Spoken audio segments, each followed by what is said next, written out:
सुस्वागतम मित्रों। स्वागत है आप सभी का आपके अपने YouTube चैनल हिंदी साहित्य निधि पर। मित्रों, आज हम देखते हैं आदिकालीन काव्य प्रवृत्तियां। तो देखते हैं मित्रों, आदिकालीन काव्य के उदय के मूल कारणों में तत्कालीन अव्यवस्थित धार्मिक, राजनीतिक, सामाजिक एवं साहित्यिक प्रवृत्तियां ही रहीं। विदेशी मुस्लिम एवं यमन आक्रमणकारियों तथा विकृत भावना से संत्रस्त होकर आदिकालीन काव्य का उदय हुआ। इसका वैशिष्ट निरूपण इस प्रकार है मित्रों। तो इसकी विशेषताएं हम देख लेते हैं। आश्रयदाताओं की अतिशयोक्तिपूर्ण प्रशंसा, व्यापक राष्ट्रीयता का अभाव एवं कल्पना का प्राचुर्य। तो मित्रों, इसमें आश्रयदाता राजाओं की अतिशयोक्तिपूर्ण प्रशंसा की जाती थी, व्यापक राष्ट्रीयता का अभाव था, कल्पना की अधिकता थी, युद्धों का सुंदर एवं सजीव वर्णन होता था, उच्च कोटि के भावों का अभाव था, बाह्य आचारों का खंडन किया गया। मित्रों, प्रकृति चित्रण है, वीर रस की प्रधानता एवं श्रृंगार रस का वर्णन भी है, छंदों का वैविध्य है, यानी विभिन्न छंदों का प्रयोग किया गया है। भाषा के दो रूप मिलते हैं मित्रों, डिंगल और पिंगल। तो मित्रों, आगे देखते हैं आदिकालीन कुछ प्रमुख रचनाएं और रचनाकार। मित्रों, ये विशेषताएं थीं, इसको हमने देख लिया। आगे देख लेते हैं कुछ रचनाएं और रचनाकार। नल सिंह विजयपाल रासो, सारंगधर हमीर रासो, विद्यापति, कीर्तिलता कीर्ति पताका और पदावली, दलपति विजय खुमार रासो, नरपति नाल्ह बीसल देव रासो, चंदवरदाई पृथ्वीराज रासो,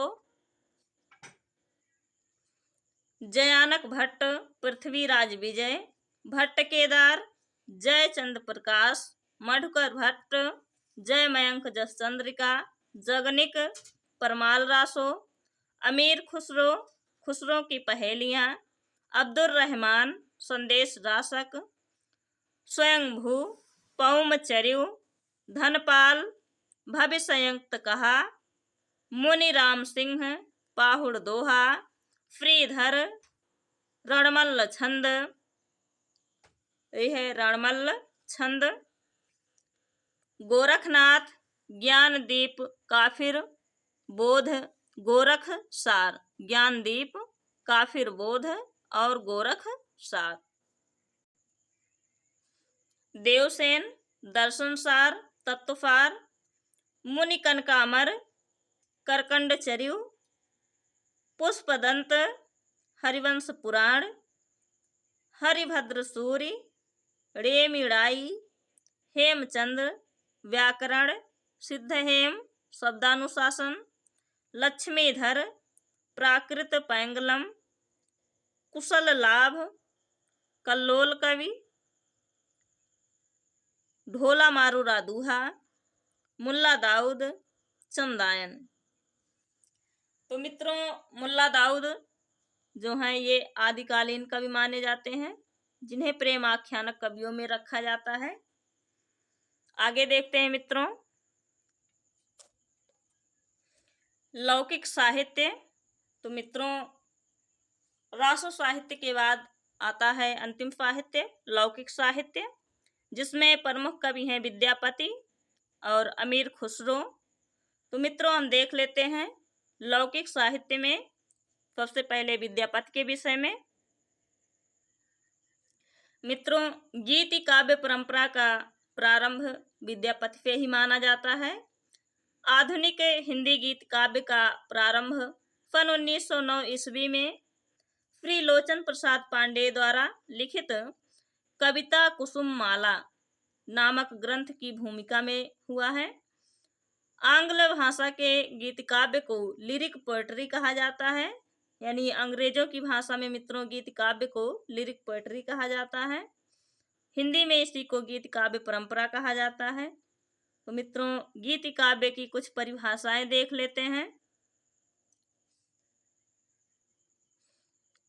आचार्य हेमचंद के अनुसार, तो मित्रों आचार्य हेमचंद्र ने कहा है गीतम सवितम गानयो, गीतम शब्दितम गानयो, यानी शब्दों का गान ही क्या है, गीत है।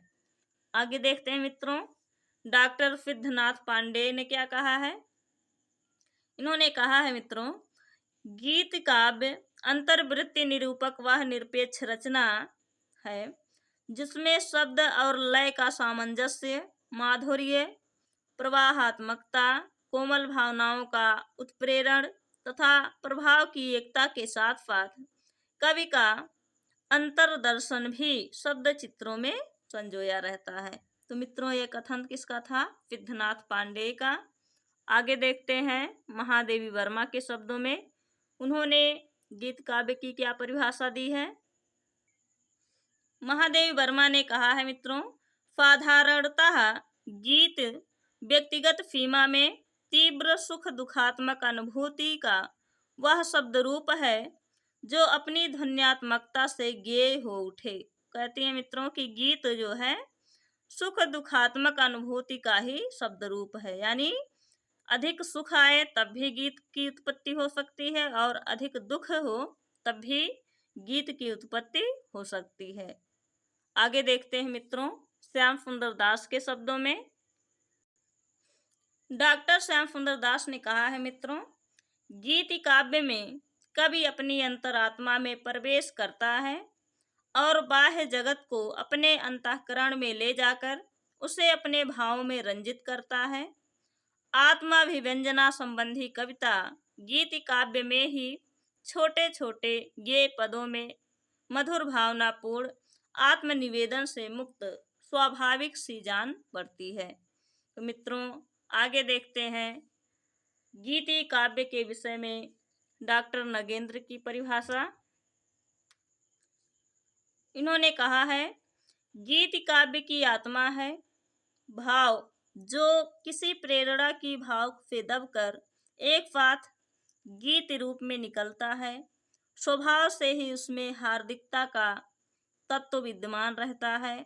उसमें एक प्रकार की एक सूत्रता तथा सुसंगठित एकता होती है जो समस्त कवियों को अन्वित किए रहती है। वह एक सरल क्षणिक एवं तीव्र मनोवेग का परिणाम होती है। इसी प्रकार से मित्रों देख लेते हैं डॉक्टर अर्नेस्ट के शब्दों में। डॉक्टर अर्नेस्ट ने गीत काव्य के विषय में एक परिभाषा दी है मित्रों, गीत काव्य एक ऐसी संगीतमय अभिव्यक्ति है जिसमें शब्दों पर भावों का पूर्ण आधिपत्य होता है किंतु उसके शब्दों में सर्वत्र उन्मुक्तता रहती है। तो मित्रों इस तरह से हमने देखा गीत काव्य के विषय में अनेक विद्वानों के अलग अलग मत। अब हम आगे देखते हैं मित्रों गीत काव्य परंपरा। हिंदी के गीत काव्य की परंपरा को दो भागों में विभाजित किया गया है। पहला है हिंदी गीत काव्य की पूर्व परंपरा, दूसरा है हिंदी गीत काव्य परंपरा का प्रारंभ। तो इसमें देखते हैं मित्रों हिंदी गीत काव्य की पूर्व परंपरा में सबसे पहले देख लेते हैं कौन कौन से ग्रंथ आते हैं। हिंदी गीत काव्य की पूर्व परंपरा में देखते हैं मित्रों भारतवर्ष में हिंदी गीत काव्य की पूर्व परंपरा वैदिक काल से विकसित हुई। ये परंपरा वेदों, गीता, वाल्मीकि रामायण, मेघदूत एवं गीत गोविंद के रूप में प्राप्त होती है जिसका वर्णन निम्नवत है। हम देख लेते हैं मित्रों सबसे पहला है वैदिक साहित्य। सबसे पहले हम देखते हैं कि गीत का प्रारंभ वैदिक साहित्य से होता है। फिर देखते हैं श्रीमद् भागवत गीता में भी, बौद्ध साहित्य में भी गीत परंपरा दिखाई पड़ती है, सिद्ध साहित्य में, फिर नाथ साहित्य में और आगे देखते हैं वीर गीतों के रूप में। तो मित्रों हिंदी गीत काव्य की जो पूर्व परंपरा है यानी हिंदी से पहले जो गीत काव्य है वो वैदिक साहित्य में, श्रीमद् भागवत में, बौद्ध साहित्य में, सिद्ध साहित्य, नाथ साहित्य और फिर वीर गीतों के रूप में दिखाई पड़ती है। आगे देखते हैं मित्रों हम गीति काव्य परंपरा को।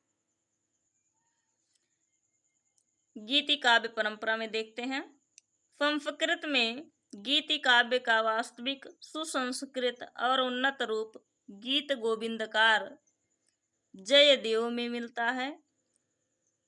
उसके गीत राग रागिनियों से आच्छादित हैं। उनकी कोमल कांत पदावली द्वारा अत्यंत सरस गीतों की रचना हुई है। जयदेव से यह परंपरा विद्यापति या चंडीदास और सूरदास को मिली। अतः हिंदी गीत काव्य परंपरा का विकास विद्यापति से माना जाता है। मैथिल कोकिल, आगे हम देखते हैं मित्रों। सबसे पहले हिंदी में जो गीत काव्य परंपरा आई, मैथिल कोकिल यानी विद्यापति से प्रारंभ हुई या मानी गई। उसके बाद कबीरदास, फिर मीराबाई, सूरदास, तुलसीदास, जयशंकर प्रसाद, सूर्यकांत त्रिपाठी निराला, महादेवी वर्मा। तो इस तरह से मित्रों हमने देखा कि हिंदी गीत काव्य परंपरा जो है वो विद्यापति से प्रारंभ होकर मध्यकालीन कवियों से होते हुए आधुनिक कालीन कवियों में सम्मिलित हुई, फिर आगे भी इसकी परंपरा चलती रही। तो मित्रों इस तरह से हमने देखा गीति काव्य परंपरा, इसका आरंभ और इसकी विकसित होती हुई अग्रसर होती हुई सीमा, जिसकी सीमा का कोई आकलन नहीं किया जा सकता। आगे देखते हैं मित्रों, गीति काव्य परंपरा में विद्यापति का स्थान देख लेते हैं। गीति काव्य परंपरा में विद्यापति का स्थान मित्रों देखते हैं। गीति काव्य परंपरा के कवि विद्यापति हिंदी भाषी क्षेत्र के लिए वरदान सिद्ध हुए। इनके मैथिली भाषा में लिखे हुए गीत जन जन तक पहुँचे। विद्वानों ने विद्यापति को मैथिल कोकिल की उपाधि से विभूषित किया है। इस तरह साहित्य और लोकमानस दोनों में समान रूप से प्रतिष्ठित विद्यापति के गीत गीति परंपरा के आदि गीत कहे जा सकते हैं और उनका काव्य पदावली प्रथम काव्य है। यानी कि इनके जो गीत हैं उसमें जो पदावली नाम की रचना है, इनका ग्रंथ है, वो प्रथम काव्य गीत माना जाता है। इनके विषय में जयनाथ नलिन का जो कथन है उसे देख लेते हैं मित्रों। तो जयनाथ नलिन के शब्दों में देखते हैं मित्रों, विद्यापति पदावली मूर्छना भरे संगीत की रंगस्थली है और है आत्मविस्मृत कर देने वाली अनुभूतियों का साधना मंदिर। इन्होंने कहा है कि जो पदावली है मूर्छना भरे संगीत की रंगस्थली है और है आत्मविस्मृत कर देने वाली अनुभूतियों का साधना मंदिर। विद्यापति के गीतों में नाद, संगीतमयी लयात्मकता और गेयता का गुण विद्यमान है।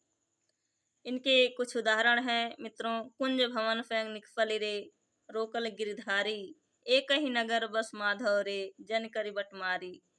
इसी तरह से अन्य उदाहरण भी दिया गया है। सुन रसिया अब न बजाओ बिपिन बसिया, बार बार चरनार बिंदु गही, पदा रहा बन दसिया। तो मित्रों इस तरह से इनके उदाहरण हैं और इनके विषय में कुछ विद्वानों के मत आगे देख लेते हैं। शंभुनाथ बहुगुणा ने लिखा है मित्रों, काम के हाथों में फूल के बाण हैं, चंद्रमा के तुरीण में किरणों के पुंज और विद्यापति के पास उनकी कोमल कांत पदावली। कहने का आशय है मित्रों, जैसे कामदेव के हाथों में फूल के बाण सुशोभित होते हैं, वो जो कार्य करते हैं, और चंद्रमा के तुरीण यानी तरकस में जो किरणों के बाण हैं वो जो कार्य करते हैं, वही कार्य विद्यापति के पास उनकी जो कोमल कांत पदावली है वो करती है, अर्थात इतनी प्रभावशाली है। आगे देखते हैं मित्रों, डॉक्टर गुणानंद जुयाल के शब्दों में इन्होंने कहा है, विद्यापति के गीतों में यदि एक और लोक भाषा की तरलता, सरलता और सुकुमारता है तो दूसरी ओर भावों की अनुपम माधुरी और साहित्य की अपूर्व सौंदर्यमयता भी है। वह हिंदी के आदि गीतकार हैं तो परवर्ती गीतकारों के आदि गुरु भी हैं। उनके गीत हिंदी साहित्य की अनूठी संपत्ति हैं। तो मित्रों, इस तरह से हमने देखा कि गीतकारों में विद्यापति का प्रमुख स्थान है। तो मित्रों, आशा करते हैं ये वीडियो आपको पसंद आई होगी। तो आज के वीडियो में बस इतना ही। आगे देखेंगे नेक्स्ट वीडियो में। तब तक के लिए नमस्कार, धन्यवाद।